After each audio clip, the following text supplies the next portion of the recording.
Doma Sports Talk worldwide with some news from the world of boxing. So y'all know what time it is. You ain't in a rush to get concussed, baby. Now, on the weekend, fight that I don't know if a lot of people care about, but Canelo Alvarez in a fight against Jaime Munguia. So, it's the Cinco de Mayo weekend, so, it's a fight that's going to happen. I think maybe a few Mexicans might be interested because Jaime Munguia is Mexican, still undefeated, and Canelo Alvarez is Canelo Alvarez. But for most of us, we kind of remember that Canelo Alvarez said he's not going to fight any Mexicans, right? And I told you what the translation was when he meant that. He meant he's not fighting Gilberto Ramirez, and he's not fighting David Benavidez. So up this week, they had the grand walk-ins and all that stuff. I'm not really following it that much, guys, because it's just not a fight that I was interested in. I just think that, you have better fighters that Canelo could fought. And I also have my eye on Munguia, who was mandatory for Demetrius Andrade, and he just didn't do it at 160. And then he can go to 168 and not even become the mandatory for Canelo and fight Canelo without being a mandatory. And Canelo has mandatories in David Benavidez and David Morrell for years, not mandatories that just become mandatories like a John Ryder, who just a couple of weeks. And Jaime Munguia gets the fight, right, over these guys. So that leaves a bad taste in my mouth. I know people that say they're Canelo fans. It's not really about Canelo. It's about we don't give a damn. We want him to be first and on top and stuff like that. But you have to be like this. When's the last time it's like Canelo's in a fight that's a 50-50 fight, or a fight that you think he's going to possibly lose? For me personally, it's been since, I'm not going to even say Dimitri Bivol, because that Dimitri Bivol, we thought that Canelo was going to beat him. It was Gennady Golovkin won. That was the last fight where I was like, you know what, this fight is worth pay-per-view. This is really, a pick'em. Canelo has it all to do, and Gennady Golovkin won. And it was a good fight. Golovkin won that fight, but he got a draw. Gennady Golovkin versus Canelo 2, I wasn't really that interested in, because I just felt as though, what else has Gennady Golovkin got to do to win the fight? If he doesn't knock Canelo out, then he's not going to win the fight, because Gennady Golovkin did enough in the first fight, and it wasn't really close, to win. And to get a draw there, I was like, oh, the second fight's going to be Canelo getting that if he just hangs in there.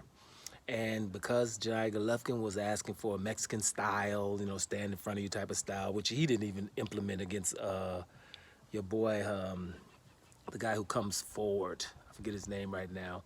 It'll hit me, from Canada, David Lemieux.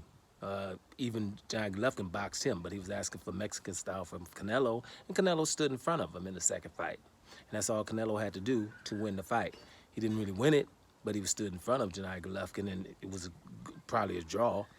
So Canelo did do good in that fight and showed immaculate defense, but to win, it wasn't enough. So, but for Canelo, it was. And I'm just, it's just too many fights that Canelo won't take for me personally to be interested. I understand how a lot of people, act as though they're interested in a fight, Canelo and Munguia, and it's on pay-per-view.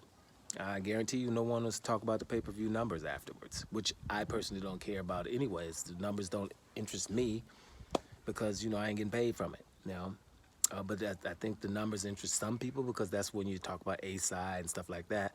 So this fight's going to be on DAZN on pay-per-view. And, some people are hyped about the fight, I guess.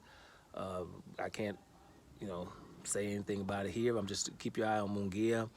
The fact that Munguia was able to just get this fight and not really earn it, I don't know. Do you guys think he's more deserving than a David Morrell, who's been the WBA regular champion for who knows how long, right? And it's obviously awesome.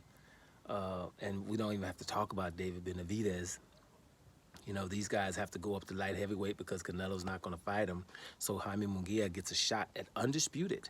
These guys don't even get a shot at the WBA or the WBC, respectively, right? So it's very hard for me to just say, oh, forget these guys that he's not fighting. And Jaime Munguia. And then I've got my eye on Munguia because Munguia, at 160, I'm the mandatory for Demetrius Andrade, and I'm not going to fight him.